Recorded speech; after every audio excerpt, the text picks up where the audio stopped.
Let's go Krogering. Well, there's quite a few who aren't old enough to remember that ad, but here we are at Kroger Field. Steve Robertson, David Murray. On the side is Mississippi State in about an hour gets ready to kick it off. Number 14 Bulldogs against a Kentucky team knocking on the top 25 rankings, and a Kentucky team that comes this game very confident, but so is Mississippi State, Steve. There's no doubt about it, and this is kind of the ball game that you'd expect to see. This is two teams that kind of similarly situated in the hierarchy of the SEC, and so this has been one of the better rivalries within the conference since the expansion in '92. But the last decade or so, State has really had the Wildcats number. They'll look to continue their lucky ways this weekend.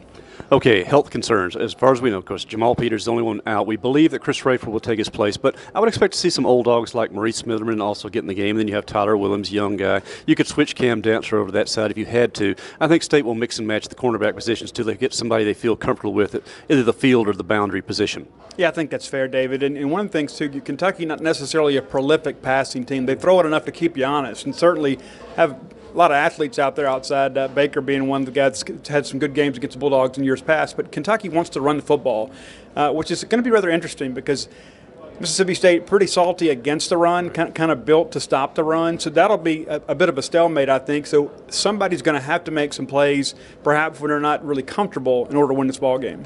You mentioned running the game. 2 weeks ago, State started a 3-linebacker set instead of its so-called standard base 4-2-5, and it worked well because Kansas State was a very run-oriented team as in the same. Would you look for the Bulldogs to do that today, or do you think with a much more mobile quarterback there, would they still stay with the 3-safety set? I mean, how do you think that Coach Bob Shoop will play it? Well, Kentucky likes to use a tight end. They've got some really good ones, too. And so in many ways, I think that kind of leads me to believe there will be a lot more 4-3 base type defense. Should the ball game get away a little bit, so State get a little bit of a lead and Kentucky has to throw, I think you got to go back to 4-2-5 because you've got so many great athletes with Brian Cole and Jaquarius Landrews who can get out there and make a play for you, especially in pass coverage. And so those are things that we'll look for, David. I did think that the pace and tone of this game will kind of dictate how the Bulldogs play to defense the Wildcats. Turn to the offensive side. Kentucky is a downhill defense, as they like to say. They like to play it straight ahead. And Mississippi State is a run team that likes to run it straight ahead. When you have Nick Fitzgerald, Kylan Hill, Aris Williams, and the offensive line the Bulldogs can put out there in the field, certainly that is their forte. But will this be a case where Mississippi State just lines up and says, we're going to give you our best shot, and if you can stop us and make us do something else good on you, otherwise we're going to keep doing what we do? Well, in the 2 games that Nick Fitzgerald's been a starter against Kentucky, they have run the ball with great success. Conversely, the Bulldogs have not necessarily been a great passing team against Kentucky. That'll be something that we'll have to watch should the Bulldogs have an opportunity to take some shots down the field to perhaps loosen the safeties up a bit, because Kentucky wants to get those safeties in the box. So I think you have to make a couple shots down the field early just to kind of loosen things up. You mentioned Nick Fitzgerald. Mississippi State has twice started him against the Wildcats. He's had 2 great passing percentage games, but in both those games, a win and a loss, he only had 236 combined yards. He had more passing yards than that last week. That means that this year the Bulldogs have gone to a much more vertical element in the air game.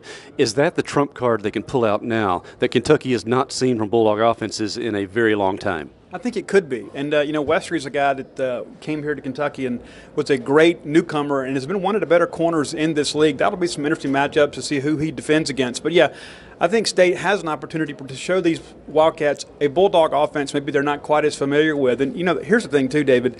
The way that these 3 games have unfolded, the first 3 games of the season for Bulldogs, Moorhead has kind of kept his cards a little close to his vest. We expect some new wrinkles tonight.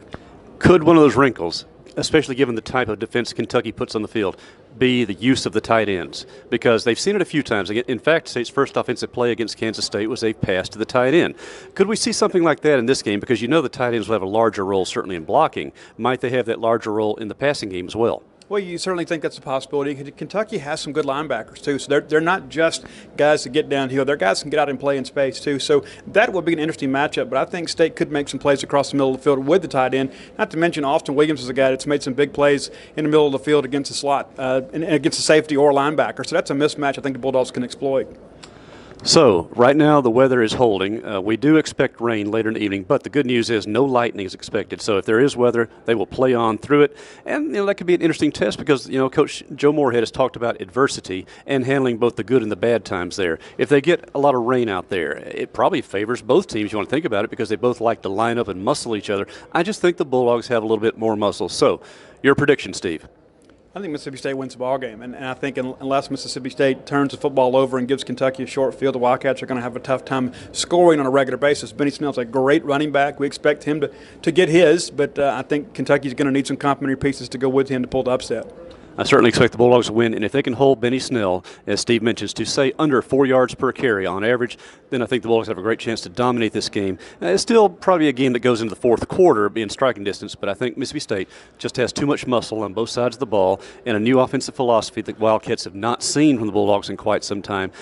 I agree with Steve. Bulldogs win tonight, start out the season 4-0, 1-0 in SEC play, heading into that double home stretch game on Scott Field. So we'll be talking after the hopeful victory tonight, but either way, Steve and I will be discussing what happened here and looking ahead to the remainder of the schedule here in the mid part of the season. So for Steve Robertson, this is David Murray from Kentucky's Commonwealth Stadium, Kroger Field.